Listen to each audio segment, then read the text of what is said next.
네, 안녕하세요. 원원입니다. 오늘은 ISA 개인종합 자산관리 계좌에 대해 알아보려고 하는데요. 흔히 우리가 말하는 ISA의 세 가지 장점 그리고 이 계좌를 어떻게 활용하는지에 대해서 주로 다뤄보려고 합니다. 그럼 오늘도 끝까지 시청 부탁드립니다.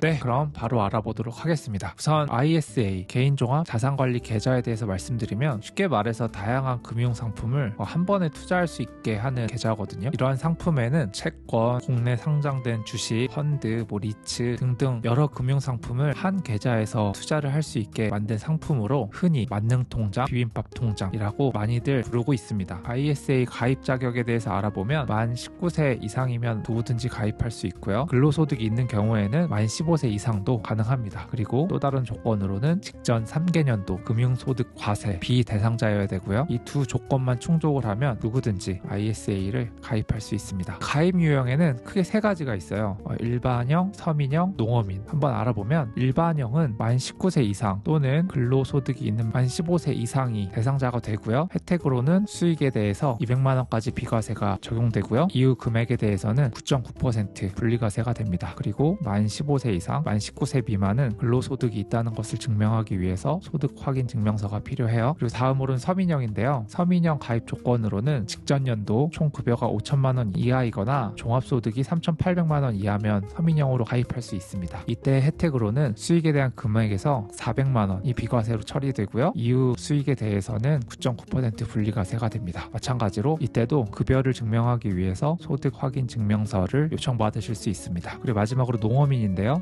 농어민은 직전 연도 종합소득 3,800만 원 이하 농어민만 가능하고요. 이때도 비과세 한도 400만 원, 이유는 분리과세 9.9%가 적용됩니다. 필요 서류로는 소득 확인 증명서 그리고 농어민을 증명하는 농어민 확인서가 필요합니다. 이렇게 가입 유형에는 총 3가지의 가입 유형이 있고요. 다음으로는 의무 가입 기간 및 납입 한도에 대해서 알아보도록 하겠습니다. ISA의 의무 가입 기간은 3년입니다. 최소 3년이 되어야 아까 말한 비과세 200만 원 혹은 400만 원, 이후 분리과세 9.9%가 적용이 돼요. 이전에 해지하게 되면 이 혜택을 받지 못합니다. 그리고 납입 한도는 연간 2천만 원이 최대이고 최대 1억 원까지 가능합니다. 그리고 또 다른 특징으로는 한도가 2월 가능해요. 그래서 첫째 해에 약 1,000만 원을 넣었다면 두 번째 해에는 첫째 해에서 안 쓴 1,000만 원 플러스를 더해서 3,000만 원까지 납입이 가능합니다. 그리고 중도 인출에 대해서 알아보면 ISA는 중도 인출이 가능합니다. 근데 한도가 복원 안 됩니다. 이게 무슨 말이냐면 1월부터 11월까지 제가 ISA에 2천만 원을 다 채웠어요. 다 채웠는데 12월에 갑자기 중요한 일이 생겨가지고 100만 원을 뽑았다. 그러면 그 해는 1,900만 원만 낼 수 있습니다. 이후에 돈이 생겨서 100만 원을 더 넣는다고 해도 안 돼요. 그래서 인출을 하실 때 한도가 복원이 안 되니 이 점 잘 생각해서 인출을 하셔야 되고요. 참고로 연금저축은 한도 차감이 되지 않습니다. 연금저축은 보통 1,500만 원, 세액공제 받으시려면 600만 원 정도 넣으시잖아요. 이때 중간에 살짝 빼서 딴 데 썼다가 나중에 돈이 생겨서 다시 넣을 수가 있어요. 그래서 돈이 굳이 필요하다라고 하면 연금저축 쪽에서 조금 빼서 써서 다시 채워 넣을 수는 있다라는 거고요. 대신 이 과정을 그 해에 마무리하셔야 됩니다. 직전에 100만 원 쓴 거를 그 다음에 100만 원을 추가 납입을 할 수가 없어요. 네, 그렇고요. ISA 종류로는 중개형, 신탁형, 일임형이 있는데요. 세부적으로 알아보면 중개형은 아마 대부분 중개형을 가입하실 것 같아요. 그래서 주식이나 채권, 다양한 상품을 직접 투자할 수 있는 상품이고요. 신탁형은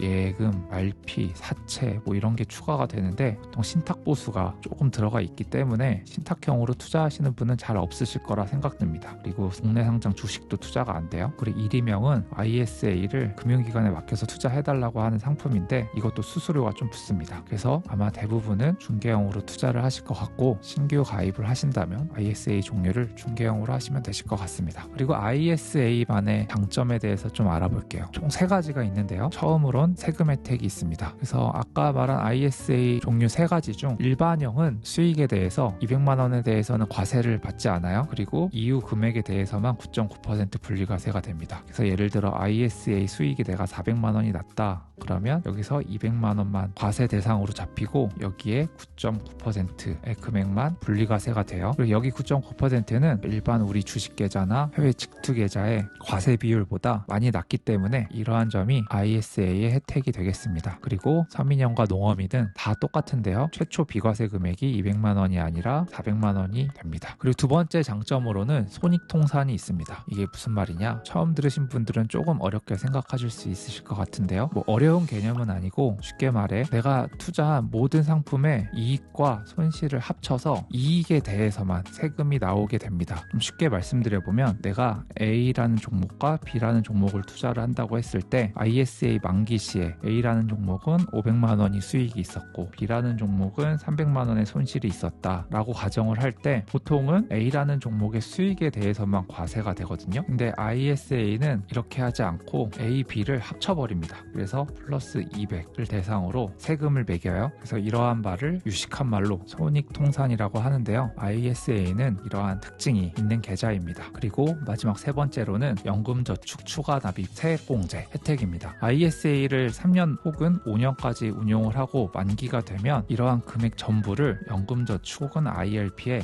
일부 또는 전부를 이전할 수 있습니다. 근데 보통은 연금저축에 옮겨요. 왜냐하면 연금저축은 중도 인출이 가능하고 반면에 IRP는 중도 인출이 안 되고 투자 종목 30%를 안전자산으로 채워야 되기 때문에 보통은 만기 시 연금저축으로 옮기게 됩니다. 또 이렇게 될 때 납입액의 10% 최대 300만 원의 세액공제가 추가적으로 발생이 돼요. 그래서 3천만 원을 넣으시면 3천만 원의 10% 300만 원이 세액공제가 될 수 있습니다. 그래서 최대로 세액공제 받으시려면 3천만 원 이상 이전을 시키셔야 합니다. 그리고 다음으로 세액공제 금액에 대해서 알아보면 급여 기준 5,500만 원 초과이신 분들은 13.2% 약 40만 원 정도 세액공제를 받으실 수 있고요. 5,500만 원 이하이신 분들은 16.5%로 약 50만 원의 세액공제를 추가로 받으실 수 있습니다. 그리고 이 부분이 제가 가장 중요하게 생각하는 부분인데요. 세액공제 금액을 제외한 나머지 금액을 비과세 재원으로 활용할 수 있습니다. 이게 조금 어려운 말인데 차근차근 좀 말씀드려보면 내가 만약 아까 3천만 원 이상을 넣었어요. 그리고 이 중에 300만 원을 세액공제 받잖아요. 그러면 여기서 2,700만 원을 연금저축의 비과세 재원으로 쓸 수 있습니다. 만약 3천만 원 이상이신 분들은 2,700만 원보다 더 높은 금액이 되겠죠. 비과세 재원에 대해서 다시 한번 말씀을 한번 드려보면 이 연금저축 계좌에 돈이 이렇게 있다고 하면요. 이러한 돈은 크게 세 가지 종류로 구분되어집니다. 어떻게 되냐면 세액공제 받은 부분, 세액공제 안 받은 부분, 그리고 이러한 돈을 납입을 했을 때 생기는 수익,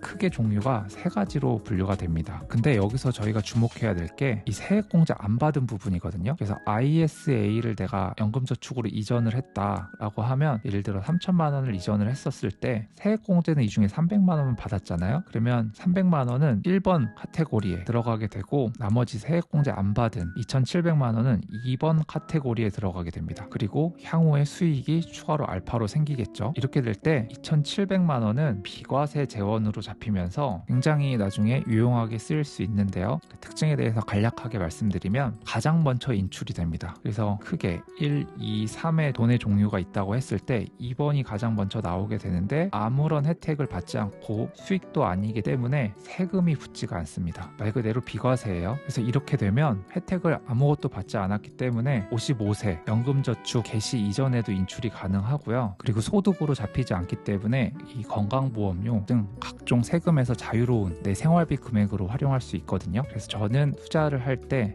절세계좌는 이 2번 세액공제 안 받은 부분을 최대한 늘리려고 투자를 하고 있고요. 그리고 제 영상을 또 보신 분들이라면 아시겠지만 연금저축 계좌를 두 개로 분리하면 1번 계좌에서는 연금을 개시하고 2번 계좌는 세액공제 안 받은 것을 몰아놓을 때 개시한 계좌에서는 연간 1,500만 원 한도만 저율과세 대상이거든요. 연간 1,500만 원 좀 적잖아요. 그래서 2번 계좌, 이 세액공제 안 받은 돈을 내 연금 계좌에 무조건으로 활용할 수 있습니다. 이 부분에 대해서는 제가 몇 가지 영상을 만들어 놨으니까 다시 한번 보시면 좋으실 것 같고요. 네, 그렇게 해서 ISA 장점으로는 크게 세 가지인데 세금 혜택, 일반형은 200만 원, 그리고 서민형과 농어민은 400만 원 비과세 혜택이 있고 이후 9.9% 분리과세 받는 부분이고요. 두 번째는 손익통산, 그래서 여러 종류의 투자 포트폴리오가 있을 때 수익과 손실 이런 걸 다 합쳐서 마지막에 수익 본 부분에 대해서만 과세가 되고요. 마지막으로 연금저축 출은 못하네요. 연금저축 추가납입용 그리고 비과세 재원으로 활용할 수 있고 이 과정에서 세액공제도 받으실 수 있습니다. 저는 이 중에 이 3번 연금저축 추가납입과 세액공제 부분이 가장 큰 장점이라 생각을 하고 있고요. 물론 단점도 있습니다. ISA는 만기가 있기 때문에 3에서 5년 투자를 하게 되면 이 만기 때 가지고 있던 종목을 다 매도를 해야 됩니다. 그리고 그 현금을 옮겨주는 거거든요. 이 연금저축 계좌나 일반 계좌로. 그러면 이때마다 매도를 하고 이 몇 영업일 동안 투자를 못하는 그런 번거로움이 있습니다. 그리고 장기 투자를 하려고 하는데 3에서 5년 동안 모은 돈을 수익을 한번 정산을 해야 되니까 이 부분에 대해서 좀 복리 효과도 조금 반감되는 효과가 있기 때문에 이러한 부분들이 단점이 아닐까 생각은 들지만은 그래도 저는 이 ISA로 투자하는 이유는 비과세 재원을 늘려서 나중에 자유로운 금액을 최대한 많이 확보하고 싶고요. 그리고 약간의 절세를 받기 위해 이렇게 매년 2천만 원씩 전부 채워서 투자를 하고 있습니다. 네, 오늘은 ISA에 대해서 좀 종합적으로 알아봤고요. 특히 절세 계좌 부분에 대해서는 궁금한 점이 많이 댓글로 달리고 있는데 궁금하신 거 있으시면 언제든 댓글 달아주시고 제가 또 성심성의껏 답변을 달도록 하겠습니다. 유익하게 보셨다면 구독 한번 꼭 부탁드리고요. 좋아요도 꼭 한번 눌러주시면 감사드리겠습니다. 네, 이번 한 주도 정말 고생 많으셨고요. 오늘도 끝까지 영상 시청해주셔서 진심으로 감사드립니다. 감사합니다.